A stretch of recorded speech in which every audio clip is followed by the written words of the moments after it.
So of course Disney Plus came out and many people were looking at its output of original content. And a lot of people made articles about the fact that Disney Plus will not be able to sustain itself with its current output. Originally, they were looking to hit 34 million by the end of 2024. They just hit 50 million. People still say it's underperforming.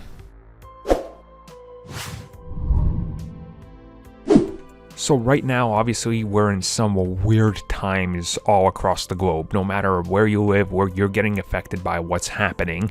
And naturally, a lot of people are turning to watching more than ever before. I know I've certainly done that as much as I think anybody else. There's just like nothing else to do.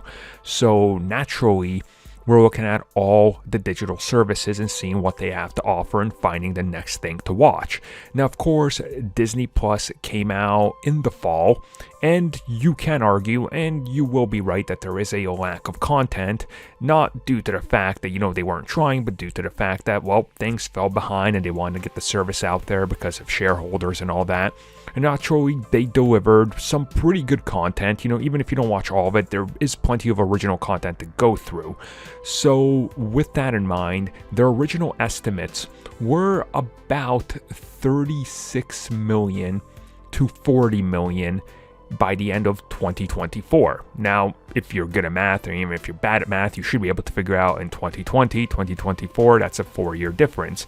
As it turns out, they've blown away those expectations in less than 6 months, as the latest numbers, which are a little bit old from the time they get reported, are estimating 50 million subscribers on Disney Plus. Now, this is active subscribers, meaning that, well, they're 10 to 16 million ahead of schedule by 4 years, which gives them a pretty good head start on, really being ahead of where they thought they would be. Now, obviously, the next step is going to be, how does this translate down the road? Is there going to be a drop-off when everything is over, which by the look of it doesn't look like it's going to be for a while? And, what does the future hold? Because every time they reported numbers, they've been steadily growing. So the people that are saying, well, I canceled after Mandalorian, clearly aren't big, if that makes sense. And I know for myself, I ended up getting up on that deal that's like, 3 years for, like 2.5, whatever the price was. I can't remember right now. And I certainly know many people did. So again, I'm interested to see when it comes to them revealing more numbers down the road, like a year from now or a year from the launch.